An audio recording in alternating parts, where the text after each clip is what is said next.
Hello, everyone, and welcome to our Form Health webinar. Today's topic is medication as a tool for successful weight loss. My name is Dr. Lauren Lemieux, and I'm a physician at Form Health. I'm board certified in internal medicine, obesity medicine, and as a physician nutrition specialist. And I'm joined today by my colleague, Casey Curlin, who's a registered dietitian at Form Health, and she has over 15 years experience in weight management. So just a few announcements before we get started. Your participation is completely anonymous and the webinar is being recorded, so you can take a look at it in the future if you want to watch it again, or if you're not able to stay for the entire session. And we definitely encourage you to participate by asking questions in the chat, leaving comments, and we will have some time at the end of our talk to answer those. So with that, let's get started. Today, we're going to start off by talking about why is weight loss so difficult. We'll then review what are the effective tools for weight loss. And then we're going to spend a little bit more time discussing the FDA-approved medications for weight loss, as I know people often have a lot of questions about these. And so when we first start to look at why weight loss is so difficult, we really need to consider that there are many different factors that can affect someone's weight. And of course, they're not going to be the same for each person. We know that hormones, genes, environment, what we eat, what we do for movement, medications we may be taking, all of those things can play a role. And that's why it's usually not just a simple solution of doing just one thing that results in effective long-term weight loss. Furthermore, in the process of losing weight, your body responds with compensatory changes, which include a slowing of your metabolism and changes in hormones that make you hungrier and feel less full, which makes it really easy to regain weight. And that's why it can feel like a tug of war with yourself, where you're doing everything like eating well and moving more, but something is just pulling you back to where you came from.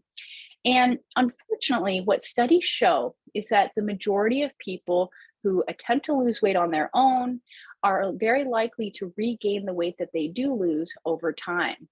Now, this picture is an oversimplification of these many different factors that affect weight, but I use it in part because some of the medications we will be discussing affect our feelings of fullness that can affect our weight over time. So research has shown that nutrition, physical activity, and mindset shifts are some of the key foundational tools for weight loss success. However, implementing these or maintaining them long-term on your own can be challenging. And that's where working with the support of a professional can really help. For example, when it comes to nutrition, there are so many different diets out there, and many people feel confused, overwhelmed, or just frustrated when trying to change their eating habits to lose weight. So when Casey, our registered dietitian, works with patients, she assesses their nutritional needs, their preferences, and can help them develop a personalized plan that's sustainable and enjoyable for her patients. And in addition to these key foundational tools, depending on the individual, that's where additional treatment options like medications or surgery may be discussed. However, they should always be thought of in addition to these key foundational tools of nutrition, physical activity, and mindset shifts. And I feel like this is really nicely illustrated by this study here, where they took 4 different groups of patients. One group was just given a medication for weight loss. One group was given intensive lifestyle counseling, which involved weekly or every other week sessions lasting 90 minutes, led by a trained behavioral interventionist. Another group was given medication plus brief lifestyle counseling from their primary care doctor, which consists of about 10 or 15 minutes talking about their weight. And finally, the 4th group was given medication plus intensive lifestyle counseling. And it may surprise you to see that medication alone was actually not the most effective method. In fact, lifestyle counseling alone was more effective than medication. But as you can appreciate, combining lifestyle counseling, especially intensive lifestyle counseling, with the use of a medication resulted in the most amount of weight loss at 1 year. Now, I will point out that this is an older study, and it was done with a medication that is no longer on the market. but future studies have demonstrated similar effects, that this combination of lifestyle changes plus medication can truly be quite effective. This is also nicely illustrated by a study of this medication liraglutide or Saxenda, a medication that is on the market. And what they did is they gave all participants of the study intensive behavioral therapy, but they divided them into two groups. One group received just the therapy plus a placebo, so that's something that has no therapeutic effect. The other group received the therapy plus the medication liraglutide or Saxenda, and that's that dark blue line. So you see here in the group that received the placebo, they did lose weight, but adding in that medication, our dark blue line here, we see that they lost more weight overall. Now, you may be wondering, who is a candidate for a weight loss medication? And this includes people who have been unable to lose or maintain weight with just the lifestyle changes alone. And it's recommended that we follow the FDA criteria of a body mass index of 30 or higher, or 27 or higher with a weight-related medical condition like diabetes, high cholesterol, high blood pressure, sleep apnea, and so on. And if you're wondering, well, what is my BMI or body mass index, there's a number of free online calculators where you simply enter in your height and your weight, and it'll tell you what that number is. Additionally, as I've been discussing so far, medication is to be used in addition to the lifestyle changes, a reduced calorie diet, and increased physical activity. So this is a list of the current FDA-approved medications for weight loss in the United States. They include our GLP-1 receptor agonists. These are liraglutide or Saxenda and semaglutide or Wegovy. There's naltrexone bupropion or Contrave, Phentermine, which goes by a couple different names, including Adipex-P and Lemieux, Phentermine topiramate or Qsymia, Orlistat, which is Xenical by prescription and Ally over the counter, and Plenity. And you'll notice some asterisks here. Phentermine is a controlled substance, so it's not prescribed by doctors at Form Health. And Plenity is technically classified by the FDA as a medical device and not a medication. So how do these medications work? Well, primarily, the majority of them work by decreasing appetite and decreasing cravings.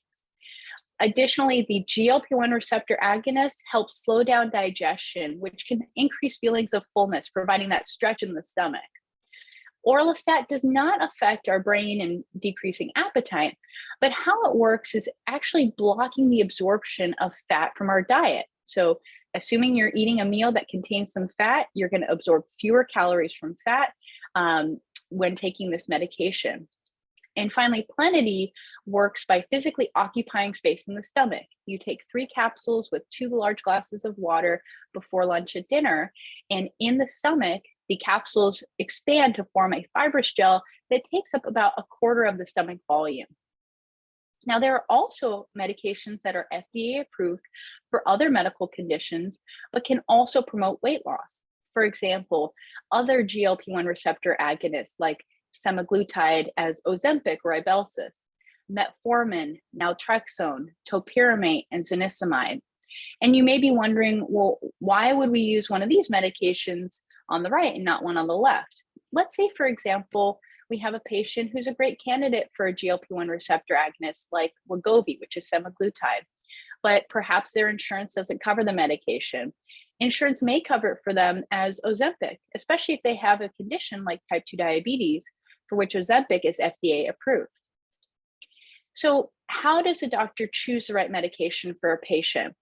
It takes careful consideration of the patient's medical history, whether there are any contraindications to using certain medications. Is the patient taking medications that may interact with the ones we want to start? And what are the side effects of these weight loss medications? And how likely is it that a patient will be able to tolerate them?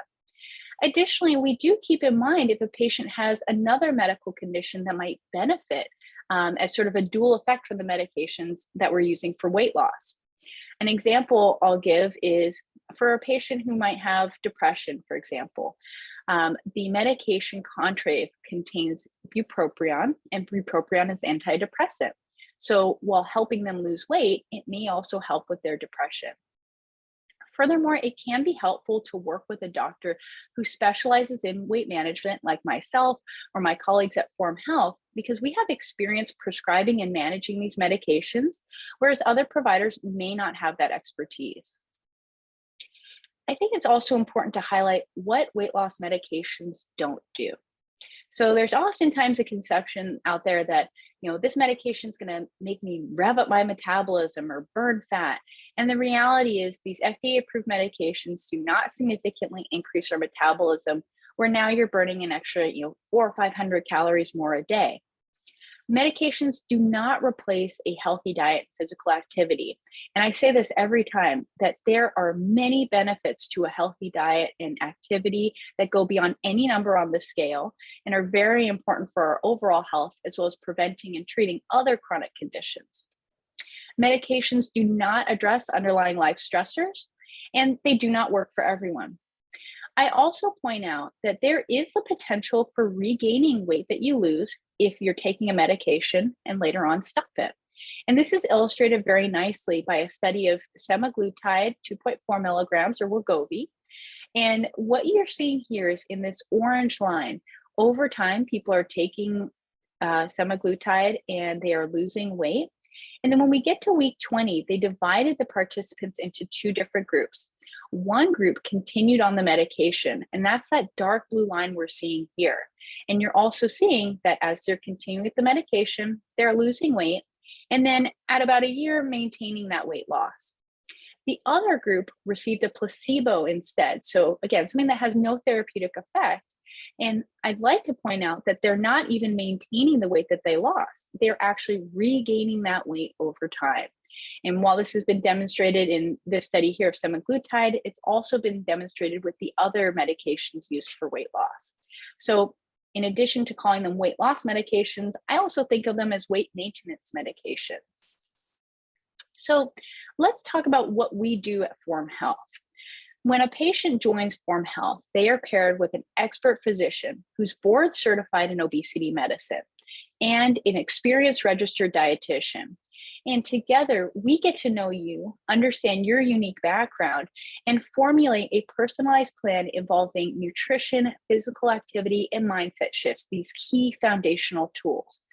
In patients where it may be appropriate to consider medications, that's where there's a discussion between you and the doctor determining what might be the best fit. Now, keep in mind, Form Health is also unique in that we do our visits completely virtually. So you can do it from the comfort of your home.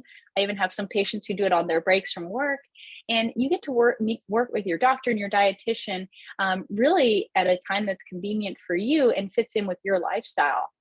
Additionally, we have an app that allows you to track your weights over time and log your meals by taking photos. And studies have shown that this type of accountability, food and weight tracking, has really helped people lose more weight over time. Additionally, we provide direct access to your care team through chat messaging. And this is really a level of account and supportiveness that is unparalleled by other programs. So I'd like to take some time to answer any questions that you might have about Form Health, medications for weight loss, nutrition, weight loss in general. And I'll have Casey join me in as well, and we'll answer some of those questions. If you have any that come up, you can add them to our chat. And then I'll also just point out our website here, www.formhealth.co, in case you want additional information.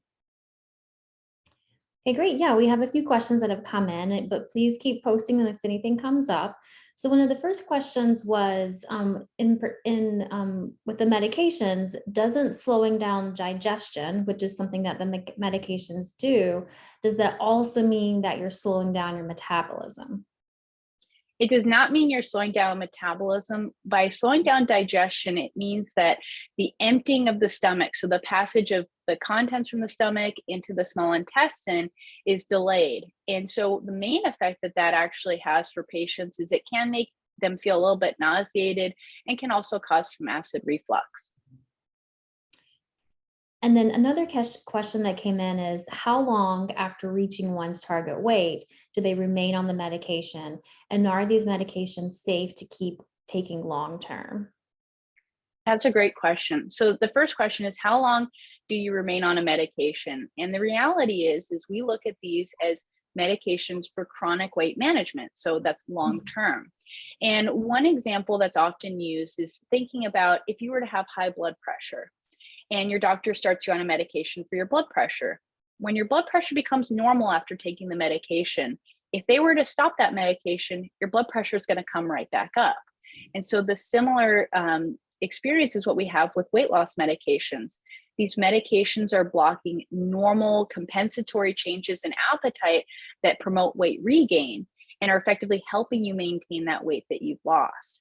And can you remind me of the second part of the question, Casey? Well, are these medications safe to keep taking long term? Okay, great question. So when we consider safety of medications, we look at the available long-term studies, but we also look at how is a patient tolerating these medications and whether they're having any side effects from them. And so it really is done on a case-by-case basis if there are those types of issues that come up. But many of the medications have been on the market for longer periods of time, used for other indications. For example, like bupropion and naltrexone separately have been on the market longer than Contrave, the combination medication, has. So we keep all of those things in mind. And then one other point that I will make is we know that the field of weight management is rapidly evolving. There's lots of research going on into what are the most effective, safest methods to help people lose weight. And so I do talk to my patients about how where we are right now may be very different from where we are 3-5 years from now. So the tools we have available are indicated for that long-term use, but who's to say where we will be when we get to that point?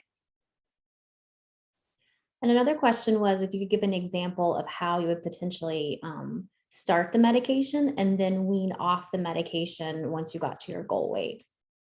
Okay, great question.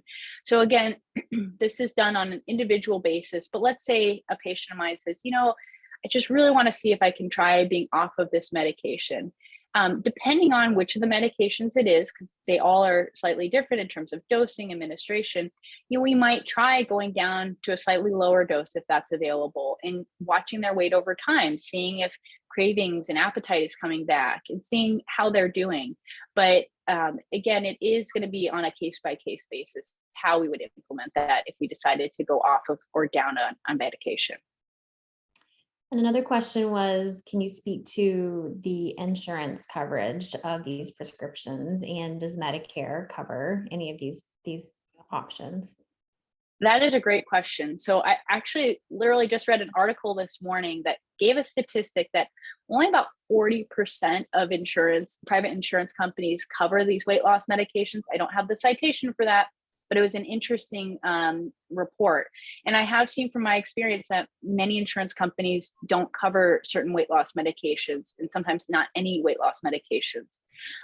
Medicare, as it stands right now, does not cover weight loss medications, but there are a number of pushes and lobbyists trying to get these covered, because we do appreciate that weight management is really important as truly chronic disease management, just as if we're managing high blood pressure or diabetes. In terms of the cost of medications, when they're not covered by insurance, that's where there may be certain medications that are favored over others because as a generic or as they're available, it's less expensive than some of the others. But unfortunately, these newer medications, specifically the GLP-1 receptor agonists, are quite expensive when not covered by insurance. Another question was, this patient has tried Ozempic and it gave them indigestion, and plus it was very expensive. They would like to still take a medication, but they were wondering if there were potentially other options. This patient in specific does have diabetes. So it's interesting. The GLP-1 receptor agonist is actually a pretty large family of medications. So Ozempic is semaglutide, but another one, for example, is liraglutide. And for whatever reason, some patients do tolerate different formulations better than others.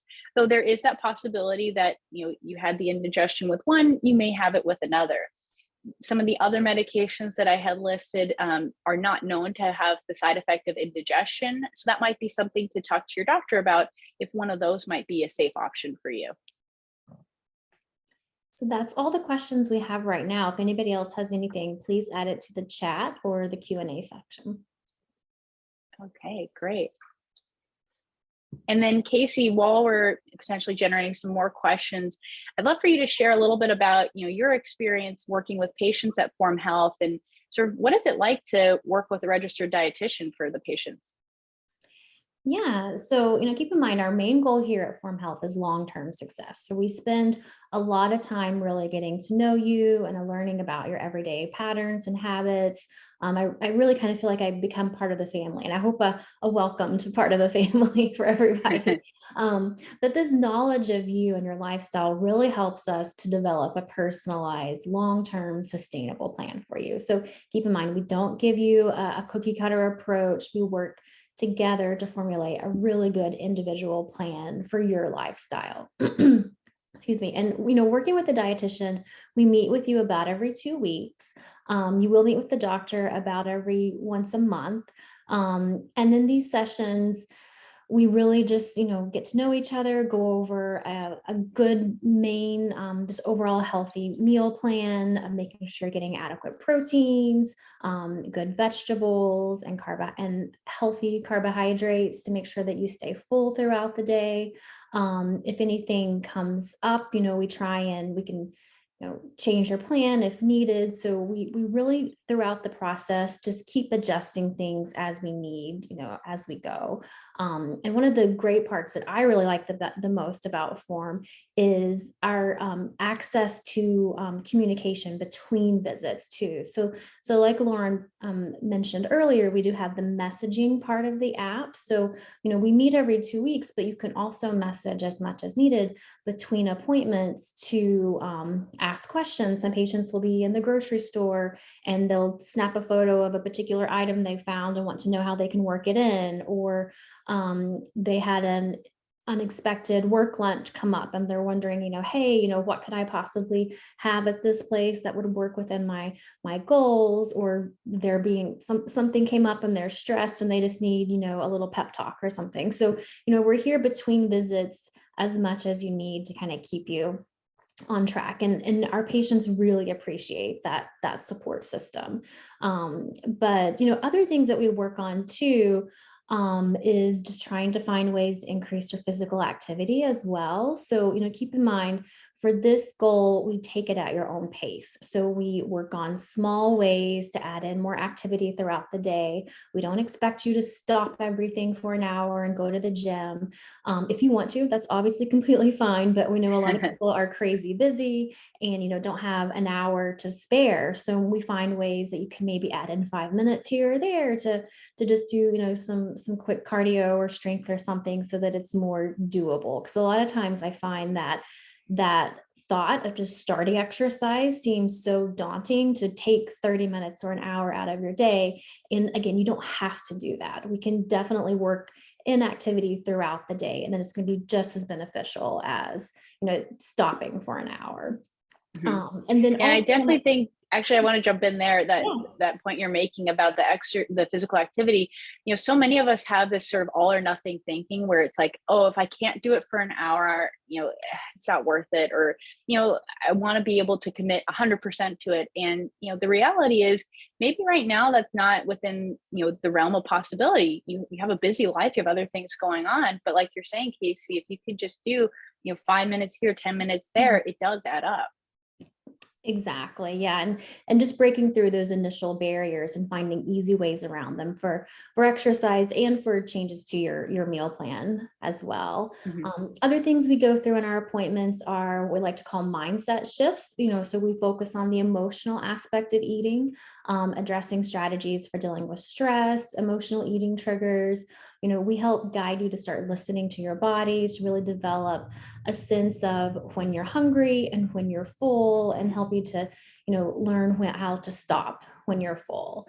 For each person, no matter what the roadblocks might be in your life, we really try and find ways around them to help you with long-term success. And another question that I just saw come in was, do you have ready-made foods to stay on track? as, people maybe don't want to cook or don't have time to cook. And, we do have certain options that the form does have a meal replacement plan that we use sometimes for patients, where it is, you purchase, breakfast, lunch, and snacks, and then you prepare your own dinner. So that is an option that we do have available. Other times for patients who kind of want like ready-made suggestions, we do oftentimes recommend some of the meal delivery services that are out there that have really good, healthy, already prepared meals, or they have meal kits so you can, cook the meal yourself. So we do have recommendations for those kind of things as well. Another question that's kind of off the nutrition topic, back on to the medicine aspect, was a patient had taken Phentermine and Topamax. Looks like they had taken them separately, not together. And they did not really work. And they're still on Topamax right now for migraines.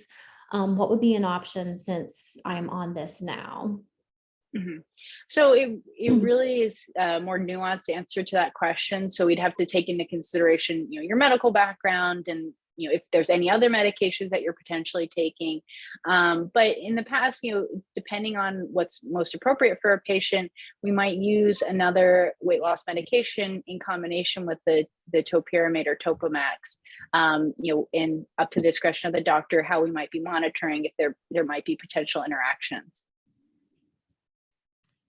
And then I do want to add one other comment about going back to the nutrition thing and the ready-made meals. I mean, one of the great things about our dietitian team is they are just so responsive to patients. And, I've had patients where they're like, oh, I'm thinking about using this meal plan. Like, what do you think? And the dietitian will look at the menu with the patient and say, oh, yeah, these are the ones that you should choose, and explain to them, like, this is what we're looking for, this many grams of protein, this many calories, and giving them that guidance so that they have the power to, have confidence in what decisions they're making if they're going to go out and, spend the money on these types of meal plans. And many of us, myself included, have personal experience trying these meal delivery services, because they can be a really convenient way when you don't have time to cook and still want to eat, healthy food and not rely on takeout. All right. So do we have any more last minute questions? Okay. So I'm not seeing any more pop in. Are you seeing any more, Casey? No, I haven't seen any.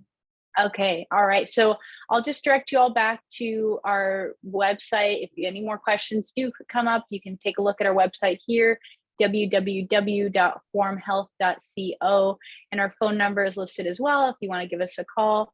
But thank you all so much for your time and attention today. And Casey and I really hope to be working with some of you in the future. So have a great rest of your day.